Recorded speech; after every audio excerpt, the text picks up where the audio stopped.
Hello guys, welcome back to my channel. It is G here. Today I want to get right into this topic. Let's talk about the acceptance of getting played or being played, or don't hate the player, hate the game, is really an acceptance of rape culture within the Black community. Guys, subscribe to my channel and let's have a little chat. I believe that there's a person out there for everyone, but for most of you, that person's a therapist. One of the ways that men have been attacking single moms is by saying to them, why didn't you choose better? And in response, a lot of times women are like, well, I was manipulated, he lied to me, he said this and he did that, or he never told me about like the other women. I believe something different about him based on his behavior, his actions, what he told me at the time. And everyone just responds, well, you should have done better. You should have done your research. You should have, chose better. Whatever the case may be, the onus always comes back on the woman having chose the wrong man. But we never seem to talk about the fact that manipulation, coercion, being lied to, if you do this in any other setting, you could be sued.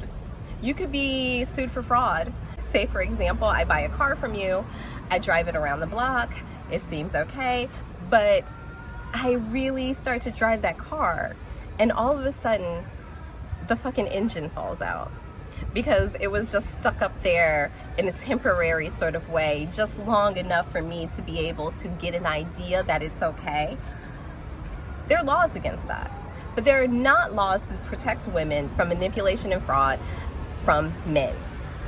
But if we started looking at this in the way that we really should, those women who are coerced, manipulated, lied to, how can you give consent to someone when you are not even with the person they told you they're with?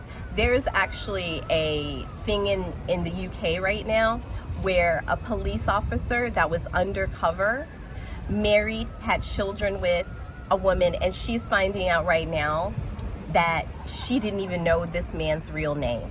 She didn't know anything about him. She didn't know he was an undercover cop. She didn't know anything. How could she give consent? And this is the same thing. Women cannot give consent to people who lie. But the acceptance of rape culture in the Black community is huge. Most religious figures in the Black community get up in front of everybody on Sunday and they talk about their past as a player or a pimp or a hustler and all the ways they lied and manipulated women. And this is ingrained as normal for so many people because you have to protect yourself from getting played, but men are expected to play, right? Like, it's just acceptable. The fact that they're lying and coercing people in any other setting would set a legal precedent, but it does not set a legal precedent when it comes to what they're doing to women around them. Women have accepted this. We look at people and we're like, oh, he's a player, but he just hasn't met the right woman yet. He can do better, because that's what, your religious figures will tell you. Although most of the religious figures just took their hustle game from the street and brought it into the church and do it from the pulpit, because they're still doing the same shit, just from a different location. And that has become so acceptable. And women are always held responsible for what these men do.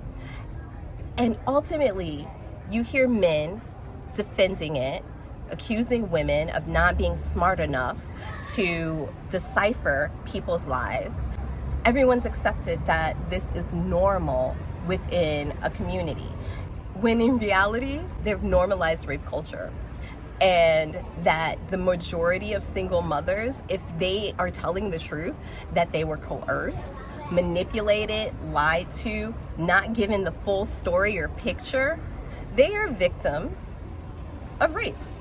Because you cannot give consent to someone if you don't know their true story. If you don't know the truth behind something, you cannot give consent. Just like you cannot sell something to someone without, like you can't sell a house to someone without disclosing it's in a flood zone. You can't do these things in any other place, any other transaction in the world. But when it comes to women's bodies and their consent, it's a lot of gray area. So more women need to understand that these things are not for the culture, and we have to take control of this narrative.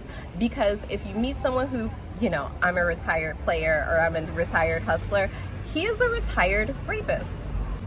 Full stop, period. We have to stop normalizing these ideas that men can't control or behave a certain way because they're male, because testosterone tells you differently. It's all a lie that patriarchy has supported for a really long time to allow men to get away with the things that they get away with. Because this has become so ingrained in Black American culture, Black women have become the target of players and therefore the victims of these men who are basically free to do whatever the hell they want to do to them. Because don't hate the player, hate the game has become way too commonly used and accepted by everyone involved. Guys, subscribe to my channel. I look forward to hearing your comments, and ciao for now.